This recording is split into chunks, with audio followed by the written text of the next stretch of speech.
Welcome back to The Watch. And game journalists, like we know that they're full of it. Hey. That's a pretty strong word to say. I would never call these people journalists. Well said. Not a million years. Yeah, they're activists. Yeah.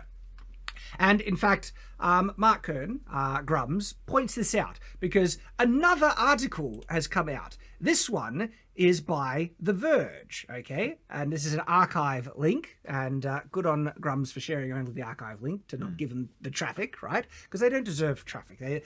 This is partially rage bait, but also circling the wagons, lying bullcrap, right? They deserve traffic, but not the kind they're hoping for. They deserve to be late to home in traffic. I didn't mean anything else. I mean, yes. So, The Verge, and this is written by Ash Parrish, I think her name is, a reporter who has covered the business, culture, and communities of video games for 7 years, Oz. 7 years?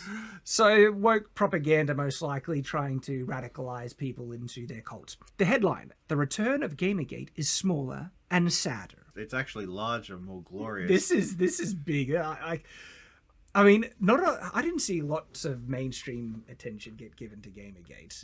A lot of when I say mainstream, I'm talking about in terms of defense, but large news networks and everything. There was a lot of game journalists bullcrapping, and that's what we're seeing this time. It was a more internal thing for gaming itself at the time. Yeah. So they say a group of gamers have mobilized a harassment campaign against a story consultant company, marginalized developers and journalists in protest to what they see as forced diversity in gaming. So just saying this company did this, that's harassment. Well, what's interesting is no mention of the harassment campaign the employee of Sweet Baby Inc. launched against them. In actual fact, no mention of that at all in this entire article. If they're dealing with harassment, you would think that would be an important bit of information. In fact, it's the crucial bit of information, the catalyst, that kicked everything off. Kind of odd to omit that. Why do you think they would omit it? Because they, like me, don't know what a catalyst is. The thing that causes it. Oh, okay. A cause, okay. Yeah. But is this the same woman who went into the game thing and was like... No, this is a different one. Okay. So the whole article basically is just cope, right? Gaslighting as well, trying to say, the harassment campaign, and that this is not only normal, it's good that their consulting companies are doing it. I mean, just look at how this journalist, right, frames it. This growing group of people want to believe themselves a new incarnation of Gamergate. Journalists want this Gamergate they thought they wanted it, but now they're losing, right? Gamergate, a harassment campaign that started in 2014 that targeted women speaking out against misogyny in the video. That's just complete bullcrap, right? But that's their framing. That's their framing of Gamergate 1. So already, this is just full of it, all right? That's the type of journalism that they're doing. Now, this is the thing, though. That person who wrote the article, okay, well, it came out that they omitted key points. The fact that Sweet Baby Inc. launched the harassment campaign, right? They omitted that on purpose to try and reframe, to make Sweet Baby Inc. look like they were the ones, being harassed. So... if we go to this next tweet, and I think it's good old Mark Kern sharing it as well, all right? This is by New Lobster. The writer of the Verge Gamergate 2 hit piece openly admitted to having a one-sided agenda. They did not want to put an accurate timeline of events into the story so they could depict Sweet Baby Inc. as victims who didn't harass the Steam curator group. So let's open this up. So... Mark, he quotes some of the stuff. Journalists tried to claim that Gamergate 1 was only around 10,000 gamers and no real impact. And remember that this Verge article is trying to say that Gamergate 2, the return of Gamergate is smaller and sadder. And it's like, okay, Gamergate 1, only 10,000 gamers and no real impact. It had big impact. Hell, these crazy journalists were trying to say it was because of Gamergate that Trump won the election. Oh, I hope that's true. Oh, I hope so too. But that's like, they have PTSD from Gamergate 1. Yeah. That's how much of an impact it is. They have never forgotten it. And the fact that, they are so ready to try and do the same thing again to get revenge, all right, and lie about stuff is just signs that, oh boy, did it have an impact. And it has affected them. And it's not over. And so, like, only 10,000 games and no impact. The Steam Curator group has over 300,000. Over 300,000, and that's people who've bothered to sign up.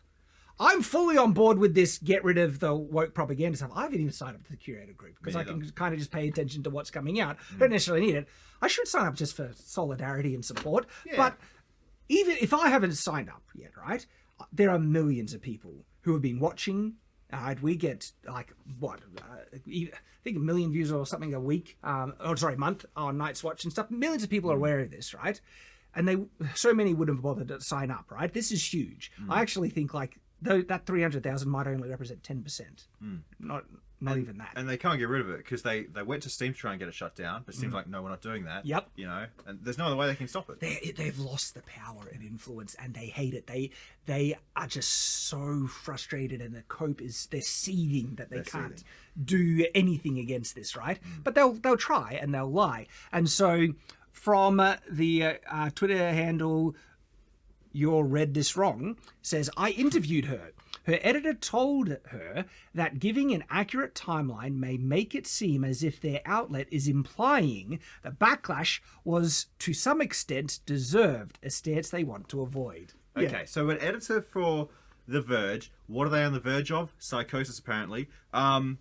Said that to accurately represent reality might make the people we're making the good guys be the bad guys. Yeah, that accurately representing the truth, the reality, might reveal the truth that the backlash was deserved. But because they have a narrative that's more important than the truth, they will actively omit facts.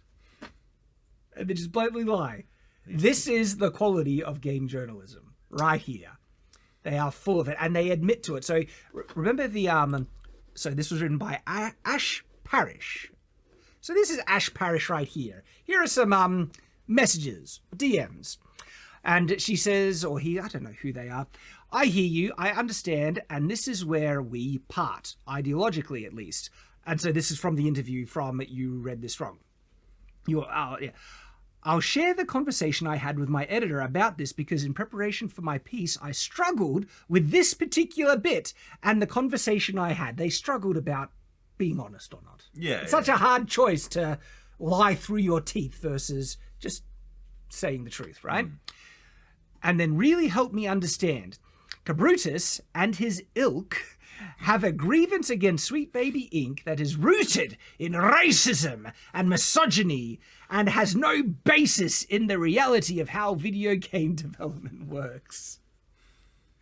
See, again, just slander. Cabrutus has given no indication of being racist or misogynist in any way. In actual fact, the curator list doesn't tell people what to do. Doesn't tell them not to support or anything. Just, here are the games that Sweet Baby Inc. is part of. And Cabrutus is Brazilian, right? Yeah. So very little racism there.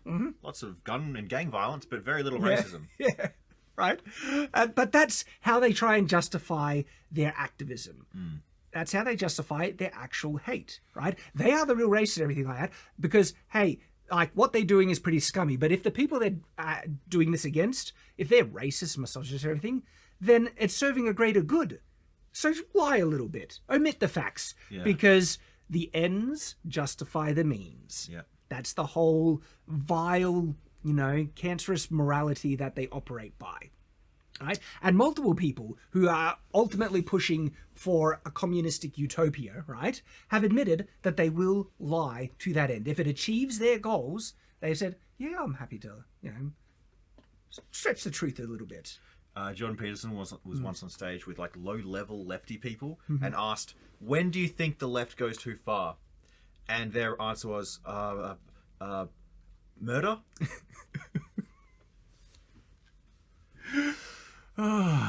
That's it. So because, they're racist, sexist, everything like that. And she said, so Cabrutus is ilk, right, have a grievance against Sweet Baby Inc. that is rooted in racism, misogyny, and has no basis in reality and how video games work. That's it, period. That's where she's drawing the line. Because of that, this is why I did what I did, right? And by the way, has no basis in reality of how video game development works. It's not about providing a timeline of events. It's bigger than that. It transcends time. My narrative transcends. We'll get there. Oh, this is yeah. crazy. But I'm just latching on the thing. No basis or reality in how video game development works. You're not a video game developer. Don't even pretend that you know how it actually works. By the way, the person calling you out, Mark Kern, Grums, he knows a bit about video game development. And what's actually the reality? Like, woke propaganda has no place in video game development. That's the reality right there. Okay, just make good games. Doesn't need this propaganda. And when you get into the nitty gritty of who did what, that's like an O.J. Simpson. I don't know. defense. Like, this is. I'm sure I've seen comedy skits where someone says something blatantly false about, I wasn't there, I didn't have this gun. It's like you're holding the gun in your hand. I don't want to get into the nitty gritty of who did what. Like, it's a parody reply, but she's saying it unironically. I don't want to get into the nitty gritty of who did what and when. That's your job, or it's supposed to be your job. The goal, like, how, they always like. I've been consuming this since first Gamergate, 2014, 10 years ago, and every time they still surprise me. They do exactly what I expect. They still surprise me. I can't believe that they would say this unironically and not realize how bad it looks. It's like you get caught out on a lie. I don't want to get into the nitty gritty of who did what and when. I can't imagine me as a journalist saying I can't get into the nitty gritty of who did what and when. I can't believe it. Who did what when? Not obviously the who's and what's that's necessary to explaining the story. That's the whole harassment campaign against the community. That's necessary. The central premise gets lost. And me personally, I have to remember what my piece is ultimately about.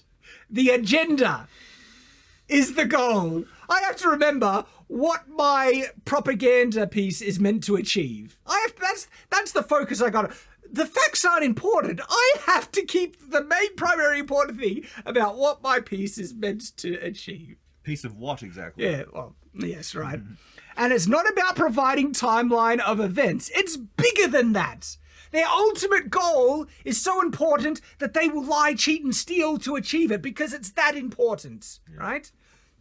It's not about providing a timeline of events. It's bigger than that. It's about explaining that the reason you're hearing about this company called Sweet Baby and Gamergate 2 getting thrown around is because there's a group of people who decided they hate woke video games and found a convenient scapegoat to target and a larger conspiracy to underpin it. We didn't decide that we just hated woke video games. It did We've everything always to hated that. earn it. Yes, exactly. Yeah. Right? But she says that's the goal because it's against the woke propaganda. She, has to lie about it because that's what she has to remember her piece is actually about. And they're trying to think it's a convenient scapegoat. No. This is the core of the problem in the gaming industry.